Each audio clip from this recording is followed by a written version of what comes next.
Apocalipse, capítulo 19.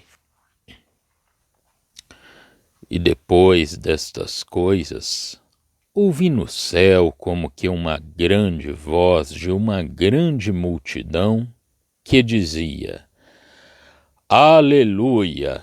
Salvação e glória e honra e poder pertencem ao Senhor nosso Deus, porque verdadeiros e justos são os seus juízos, pois julgou a grande prostituta, que havia corrompido a terra com a sua prostituição, e das mãos dela vingou o sangue dos seus servos. E outra vez disseram: Aleluia! E a fumaça dela sobe para todo o sempre. E os 24 anciãos e os 4 animais prostraram-se e adoraram a Deus, que estava sentado no trono, dizendo: Amém, Aleluia! E saiu uma voz do trono que dizia: Louvai o nosso Deus, vós todos os seus servos, e vós que o temeis, assim pequenos como grandes. E ouvi como que a voz de uma grande multidão, e como que a voz de muitas águas, e como que a voz de grandes trovões, que dizia: Aleluia! Pois já o Senhor Deus Todo-Poderoso reina. Regozijemo-nos e alegremo-nos e demos-lhe glória, porque vindas são as bodas do Cordeiro e já a sua esposa se aprontou. E foi-lhe dado que se vestisse de linho fino, puro e resplandecente, porque o linho fino são as justiças dos santos. E disse-me: Escreve: Bem-aventurados aqueles que são chamados à ceia das bodas do Cordeiro. E disse-me: Estas são as verdadeiras palavras de Deus. E eu lancei-me a seus pés para o adorar, mas ele disse: Olha, não faças tal, sou teu conservo e de teus irmãos, que têm o testemunho de Jesus. Adora a Deus, porque o testemunho de Jesus é o espírito de profecia. E vi o céu aberto, e eis um cavalo branco, e o que estava sentado sobre ele chama-se Fiel e Verdadeiro, e julga e peleja com justiça. E os seus olhos eram como chama de fogo, e sobre a sua cabeça havia muitos diademas, e tinha um nome escrito que ninguém sabia senão ele mesmo. E estava vestido de uma veste salpicada de sangue, e o nome pelo qual se chama é a Palavra de Deus. E seguiam-no os exércitos do céu em cavalos brancos, e vestidos de linho fino, branco e puro.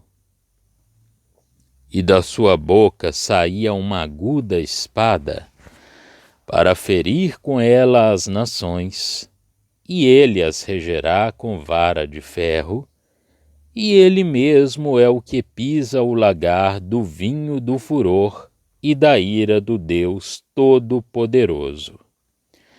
E no manto e na sua coxa tem escrito este nome: Rei dos Reis e Senhor dos Senhores.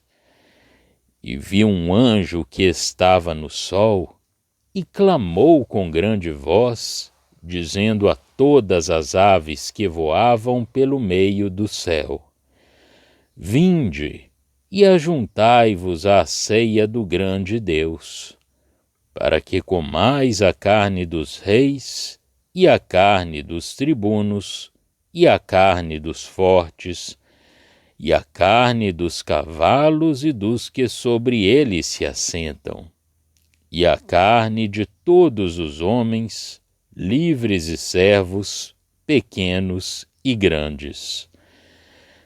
E vi a besta, e os reis da terra, e os seus exércitos reunidos, para fazerem guerra àquele que estava sentado sobre o cavalo e ao seu exército. E a besta foi presa, e com ela o falso profeta, que diante dela fizera os sinais, com que enganou os que receberam o sinal da besta e adoraram a sua imagem. Estes dois foram lançados vivos no lago de fogo que arde com enxofre, e os demais foram mortos com a espada que saía da boca do que estava assentado sobre o cavalo, e todas as aves se fartaram das suas carnes. Apocalipse, capítulo 19. O versículo 2 deste capítulo mostra claramente o aspecto sob o qual Babilônia é julgada. Ela é a grande prostituta que corrompia a terra, e Deus vinga o sangue dos seus servos. Este julgamento de Roma produz uma grande alegria no céu. É cantada a salvação e fazem-se ouvir os aleluias. Os anciãos e os 4 animais prostram-se e adoram, e a voz da multidão proclama que vindas são as bodas do Cordeiro, agora que a falsa esposa foi aniquilada. Até então, embora noiva, a igreja não tinha sido efetivamente unida em casamento celestial com o Cordeiro. No entanto, nenhum acontecimento maior do que o julgamento de Roma poderia ter lugar. Sem dúvida, restava destruir a besta, mas o poder, quando Deus lhe desse livre curso, realizaria essa destruição. Aqui, a antiga corruptora, aquela que perseguia, é aniquilada para sempre. O céu está cheio de alegria, de uma alegria cuja expressão não tem igual na revelação. O resto do livro é simples e claro, porque o mistério de Deus terminou. Não ligo nenhuma importância à distinção, como classe, dos que são chamados a partilhar a alegria desse dia. Verso 9. Creio que, segundo a parábola das bodas do filho do rei, Mateus 22, os hóspedes são aqueles que têm parte na alegria das bodas. Mas há diversos pontos dignos de nota. Deus, em poder, vem para estabelecer o seu reino. A verdadeira sede do poder do mal, embora ou não fosse ainda abertamente, foi julgada e destruída. 2 caráteres do mal, a mentira ou a corrupção, que engana e seduz, e a violência têm existido desde que o próprio Satanás começou a sua carreira. Mentiroso em si mesmo, foi assassino para outros. O mistério da iniquidade tinha esses 2 caráteres, mas escondia o último atrás dos instrumentos de que se servia. O que caracterizava a Babilônia era a corrupção e a mentira. A violência estava nas mãos da besta. A destruição desta libertará, sem dúvida alguma, a terra da opressão. Mas, para o céu, e para tudo o que tiver o pensamento do céu, a destruição desse sistema de corrupção que desonra Cristo, que subjuga e avilta as almas, não pode ser senão motivo de alegria e de satisfação. É o testemunho de que o poder divino interveio. Aniquilou o pior de todos os males, a corrupção do que era de Deus e que pretendia ser o que Cristo tinha adquirido para si mesmo, o único e precioso objeto da sua predileção. O cântico do céu é: Aleluia, pois já o Senhor Deus Todo-Poderoso reina. Isto prepara a introdução do que lhe é próprio, o manifesto poder do seu Cristo. Mas antes a Igreja deve ser ali associada a Cristo. A Igreja deve tê-lo a Ele mesmo. As bodas do Cordeiro são vindas. Até que a falsa esposa fosse aniquilada, isso não podia ter lugar. Eis o caráter da alegria celeste e da redenção que ali nos introduz. O homem sobre a terra, bom no princípio, cede à tentação. A redenção supõe o mal e supõe mesmo a sujeição ao mal. Mas supõe em seguida que estamos livres dele e colocados fora do seu alcance, tendo Deus chamado a si o seu grande poder. A Igreja é apresentada a Cristo sem mancha, nem ruga, nem nada de semelhante, perfeitamente purificada, própria para Ele. À vista de toda essa felicidade, o apóstolo está pronto a render homenagem àquele que lhe revela. Essas cenas maravilhosas enchem a sua alma de adoração. O objeto imediatamente colocado na sua frente é um mensageiro celeste, e é aos seus pés que ele se prostra para o adorar, mas o anjo não lhe permite. Ele não era senão um servo, conservo de João e de todos aqueles que tinham o testemunho de Jesus, porque o espírito de profecia é o testemunho de Jesus. O testemunho de nunca prestar homenagem a seres intermediários é a última advertência dada a uma assembleia em declínio, como tinha sido, por assim dizer, uma das primeiras. Colossenses 2. Chegamos agora, verso 11 e seguintes, ao grande fato da vinda de Cristo em poder. O céu, que tinha sido aberto sobre Jesus e sobre Estevão, abre-se agora novamente para Jesus vindo como Rei dos Reis e Senhor dos Senhores.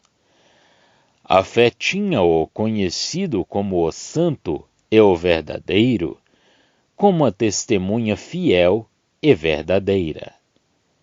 Ele aparece agora como fiel e verdadeiro, não como testemunha, exceto na medida em que o próprio julgamento é a testemunha da sua fidelidade e da sua verdade. Os caráteres sob os quais ele se apresenta são simples, mas da maior importância. Primeiramente, ele vem para um julgamento geral, mas sob a forma guerreira. Não se trata de uma sessão de julgamento, como a que vemos no capítulo 20, a partir do versículo 4. É o poder vitorioso. Os seus olhos têm a penetração própria do juízo divino. Traz sobre a cabeça vários diademas, como sinal do seu domínio universal. Mas, embora assim revelado como homem, tem uma glória pessoal, glória na qual ninguém pode penetrar. Glória de que ele tem o poder consciente, mas que não é revelado. Era assim quanto à sua pessoa e ao seu serviço. Ninguém conhecia o Filho senão o Pai. Era o segredo da sua rejeição. É o que ele era, e ele era necessariamente isso mesmo no mundo. Mas o mundo, sob a influência de Satanás, não queria nada com ele. Na sua humilhação, a sua glória divina era mantida nas insondáveis profundezas da sua pessoa.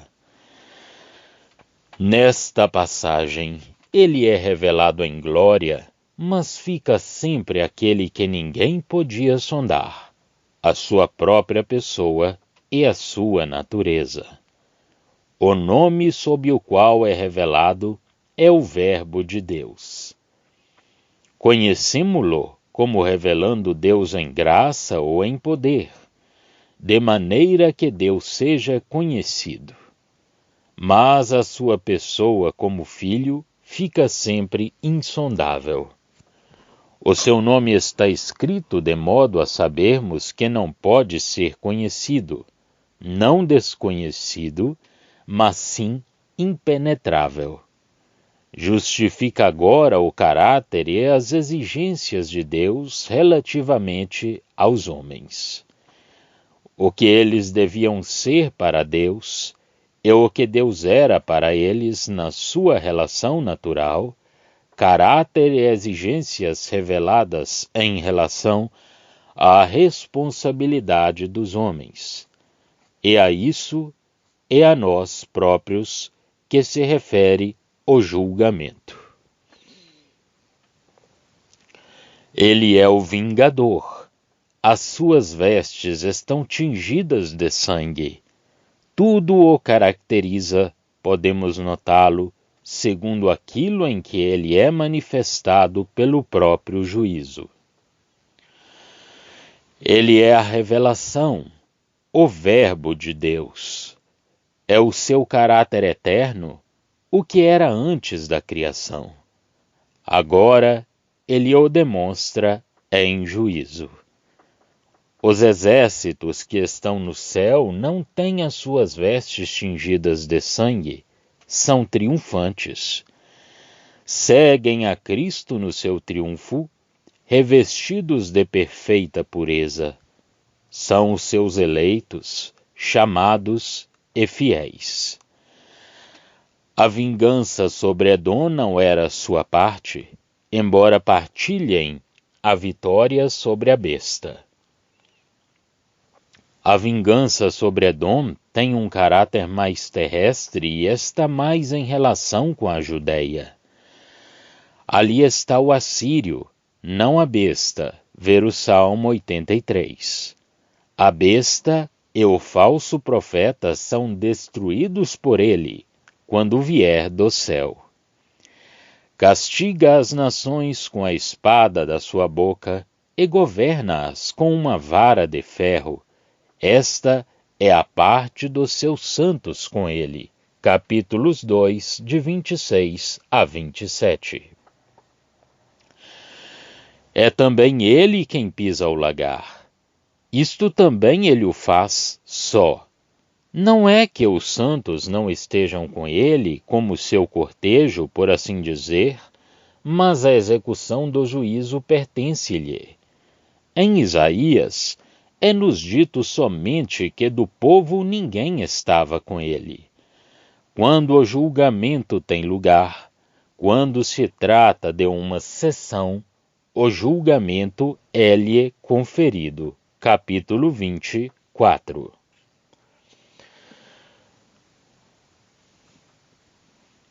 E a parte mais terrestre, como o demonstra Isaías 63. Assim, aquele que está assentado sobre uma nuvem deita sua foice sobre a terra, enquanto que é um anjo que corta e deita as uvas no lagar, e o lagar foi pisado.